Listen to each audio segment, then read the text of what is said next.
What's going on, guys, and thank you so much for tuning in to another Supercoach EPL video. And my goodness, the last 2 weeks, wow, we have been absolutely shocking. Terrible. We scored 88. We put all our faith into the Liverpool assets, and what did they do? They could not even beat my rabble Spurs. They were shocking. It was a draw. Ekiteke was benched. He was our captain. We should have just stuck with Bruno. But, you live and you learn. He's definitely going to be our VC this week. And we have a full allotment of players ready to suit up before trades. We will not be trading, so it's going to be a very quick video just to get straight through it. But we scored 88. We dropped again 98 spots to 837th. This is how we're shaping up to go into game week 31. We have Allison, goalkeeper. Defensive line will be Van Dijk. Guy is going to be our loop because obviously City, well, they're blanking. Cucurella and Rodon. Obviously Konsa is on the bench, so we're going to grab his score.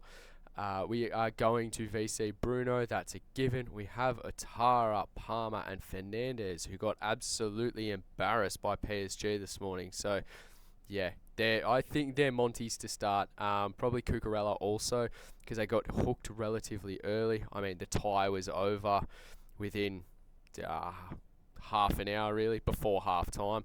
And we have Ekiteke and Morgan Rogers. So, that's where we're sitting currently. Obviously, we've had 2 absolutely terrible weeks. They've been genuinely probably our worst 2 consecutive ones to have it, and we've had them in a row. So that's been absolutely shocking. But this week I think the easiest way to go about VC or captaincy is, I think most people would have a loop. You just VC Bruno. It's a lock, is it not? It's just, easy. First game of the round, Saturday morning for obviously us Aussies, and it's an absolute given, in my opinion, that I reckon he returns quite handsomely. I don't see Bournemouth keeping United out. Next game, you've obviously got Liverpool and Brighton, then Fulham and Burnley, which we have nothing in it. Everton and Chelsea, I'm quietly confident with our Chelsea assets. As I said, they got hooked. We then have Leeds and Brentford, so we've got 2 players in that fixture, Newcastle and Sunderland. Then, obviously, you've got the Villa boys against West Ham. And then my mighty Spurs take on Forest with Wolves, Palace, City and Arsenal all blanking. So I think most people that are still playing would have kept, their eyes out on trades, blanks, everything. They would have been cognizant of that.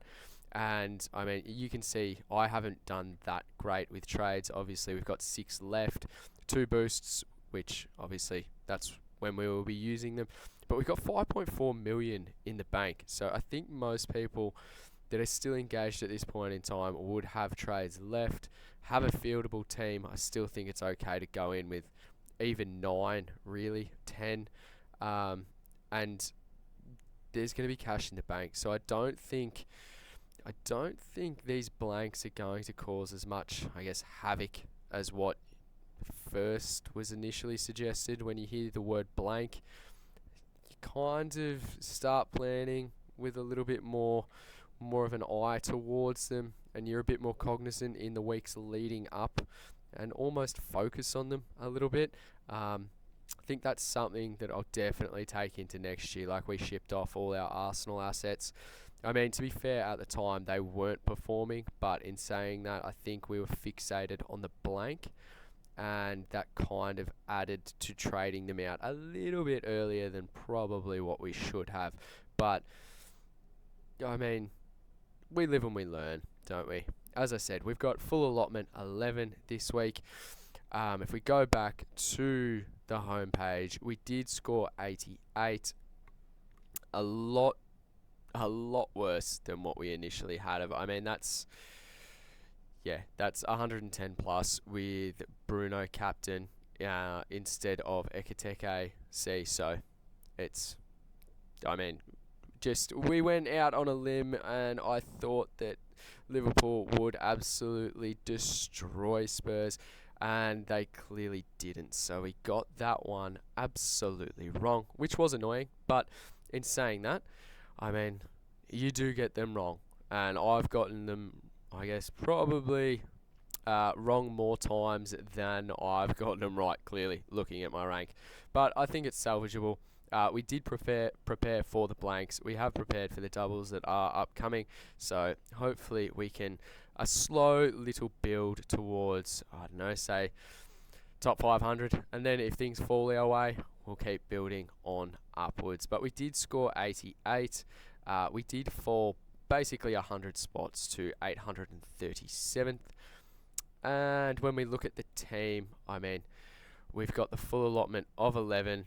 And, I mean, I think we're definitely going to be taking on the Bruno VC at this point in time. No one needs to be, I guess, stressed about loops. Like, you've got players from Arsenal, Palace, Wolves, and also City. So, loops everywhere. If Bruno gets, 10 plus, which I'm fairly confident that he will, I'll be taking that. Like, my captaincy decisions and VC decisions have been that poor. Anything 10 or above, I'm 100% taking that.